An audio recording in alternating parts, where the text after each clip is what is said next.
I've come to terms with the fact that everything I know is a dream. As a preface, please note that this will probably be very long. I don't care if nobody reads it. Everyone in the world could read it, and nothing would change. I just need to voice my concerns for my own sake. Perhaps by organizing everything on a page, I can make sense of things. Several years ago, I was in a brutal car accident. I was parked in front of a train track, waiting for the train to pass by. I was the last person not to make it across the tracks. For visualization, there was a solid stream of cars on either side. If I had tried to sneak across, I would have rear-ended the person in front of me before successfully clearing them. I could hear the train approaching, and the black and yellow bars lowered in front of me. I am fascinated by trains, so I was delighted to be so close, finally getting a front row seat. The train was about a quarter mile from the crossing when the driver behind me accelerated and nudged me forward a few feet. The bars bent and eventually snapped, and I was knocked joltingly onto the tracks. I panicked and threw the car into reverse, trying to back out. The other car apparently had more horsepower, however, and to my horror my car door aligned perfectly with the cattle guard on the front of the train. I scrambled to get out of the car, but forgot about my seatbelt. I nearly strangled myself trying to get free. By the time I unlatched it, it was too late. One fraction of a second of the loudest sound I had ever heard, and then blackness and silence. I was certain that I had died. I didn't feel any pain, and certainly if I had survived I'd be in agony. I tried to open my eyes, but nothing would happen. I tried to make a sound, to wiggle my fingers, or do anything, but I couldn't. It wasn't that I was paralyzed. It was more like I didn't have a body to manipulate. I was just a mind submerged in a pool of nothing. The only sentiment I felt was that I had returned to that state after being gone for a long time, like forgetting how your parents' house smells until you visit home for the holidays. Gradually, I started to have feelings of sensation. Passing waves of warmth and wetness finally allowed me to determine where the edges of my body were. Almost as soon as I became aware of my physical self, it began to ache. I felt as if every inch of me had been pummeled with a baseball bat, the heavy wooden kind. Even opening my eyes was a spectacular ordeal. I was in a hospital, so I had survived after all. People moved to surround me. Faces that never fully came into focus hovered above my own, and sounds that vaguely resembled speech seemed to reach me through water. It wasn't long before I felt weak again, and my eyes closed. This fading in and out of consciousness lasted for what felt like a very long time, maybe months, though the doctors told me it was only a matter of days. After that, I worked on speaking and swallowing food, which seems silly, but it was actually a challenge at the time. Finally, as more and more casts were removed, I was allowed to sit up and turn my head, for which I was incredibly grateful. According to my family and my then-girlfriend Sarah, all of whom were overjoyed at being able to speak with me, I was asleep for several days on end after the crash. I remember Sarah specifically saying she had missed being able to stare at those beautiful eyes. Time passed at an excruciatingly slow pace until physical therapy finally escalated to the point where I could be pushed around in a wheelchair. The doctors were surprisingly hopeful that I'd be able to walk again, but it was what they called cautious optimism. Nobody wanted to tell me I could be independent again, and then have to admit they were wrong later. Obviously, I was very hopeful myself, though even transferring from chair to bed was a painful challenge. It was around this time that I noticed I never dreamed anymore. When I slept, I only felt the same nothingness that I felt immediately after the crash. All the days blended together for a while after that. The next memory I can actually separate from the rest is the first time I tried walking on my own. There were staff members holding on to my arms and waist, just in case I fell, and with their help, I made it all the way across the room on my first try. The doctors said they had never seen such a rapid recovery. I was giddy. Obviously, I wasn't out of the woods yet, but soon I was allowed to live at home again with frequent PT sessions, and some weeks after that, I returned to work.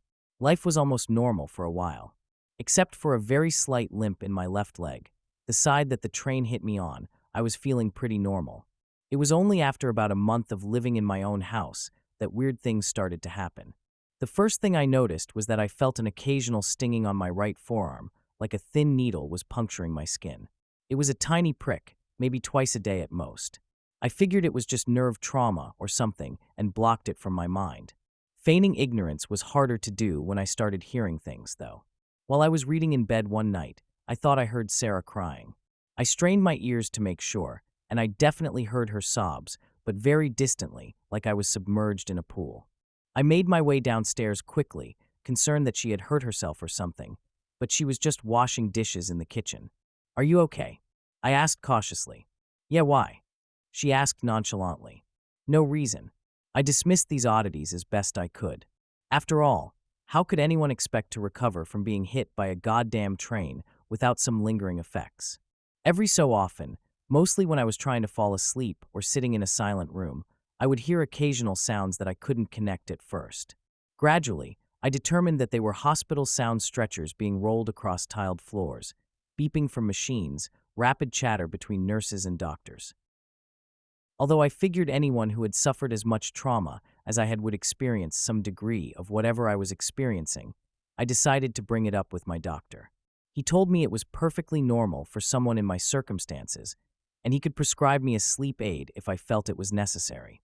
I told him it wasn't a big deal. I was just satisfied that a doctor could explain my symptoms. The odd glimpses of what seemed to be my past only increased in frequency.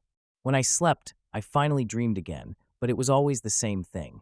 If I saw anything at all, it was a hospital room. Sometimes there were other people in the room, and sometimes I was alone with the machines. There was one night in particular in which the dream was more vivid and gripping than usual. My eyes opened wearily to see Sarah asleep on the chair beside my hospital bed. Sarah, I croaked. She jerked awake. Henry. She scrambled to my side, clutching my hand. At this point, it occurred to me that I was dreaming. I stared right into Sarah's eyes. I'm asleep right now. She seemed concerned. No, Henry. You're finally awake. I'm right here. It's been so long. Of course you would say that. You're a part of my dream. I smiled, amused. I'll probably wake up any second. But as I spoke, the familiar soreness caught up to me all at once. It practically knocked the wind from my lungs. Henry, no. Her distress was now evident. I don't know what you're talking about. Stay with me, Henry. Stay awake. Look at me. I shook my head defiantly and closed my eyes. When I opened them, I was back in my own bed. It was about 3 a.m. in the morning. I sat awake, pondering what I had just seen. I thought I heard Sarah crying again, even though I could see her sleeping beside me. When Sarah finally woke up, she rolled over and laid an arm across my chest. Good morning, big guy. She smiled groggily. If I was asleep right now, would you tell me? I asked. What? She chuckled. That's kind of heavy stuff to drop on a sleepy person. Just bear with me. If I was asleep right now dreaming, would you tell me? Well, I feel pretty real, she noted, patting different parts of her body. Do you think I'm not real? Of course not, I said. We got ready for our day. I couldn't stop thinking about my dream, though. I noticed that when I tried really hard to space out at work and listened closely enough, I could hear the hospital sounds more clearly. I was naturally concerned about this. That night, I went to bed early, and just as I thought, I was transported immediately to the hospital bed. I felt the thin sheets beneath my fingers. I opened my eyes, and Sarah was reading a book in the same chair as before. I just looked at her for a long time, trying to discern if she was real. She certainly seemed real enough. She turned pages with the same flourish that she always had and chewed on one of the temples of her reading glasses. Eventually, she looked up and met my eyes. You're awake again, she gasped. Victoria. Paul. He's awake. My parents entered the room moments later, looking excited. I talked with them all for a long time. Of course, my parents, too, denied the fact that I was asleep, but that topic passed quickly. Instead, we discussed my condition. I had been in a coma for almost 3 months with little response. They had been slowly losing hope for my recovery until my brain showed signs of activity. Since that time, they had been visiting me frequently, hoping that I would wake up. It seemed a pretty convincing story. After many hours of talking, I had to stop. I was legitimately sleepy. Of course, they all understood, and I fell back asleep. Only this time, I didn't wake up in my own bed. I woke up in the same hospital bed a few hours later. I had to think about it for a very long time, but eventually concluded that I must have imagined my miraculous recovery and had been in a coma the whole time after all. As you can imagine, it was hard to accept at first. Since then, I have been making a second recovery, which has been slower and less successful than the first. That's why, for a long time, I was mostly convinced that I'm really awake this time. Nobody walks after getting blindsided by a train, at least not without lots of hard work. I've still only left my wheelchair on crutches, and it's been 6 years. It probably sounds like a bittersweet ending, and at one point I agreed. I was prepared to live happily ever after in my wheelchair, and maybe even graduate to crutches someday, except for one thing. When I'm getting ready for bed, after I turn off my lamp and my head hits the pillow, I can still hear them, the faint sounds of a busy hospital. I know that many of you will say, but I'm real. This is real life. Of course you're awake. But that's what you're supposed to say. Nobody's going to tell me I'm fake. You're dreaming, wake up. I'm still asleep, and I've learned to deal with it. I know that nobody I meet during the day is real, but I'm tired, so I just pretend, and that will have to do.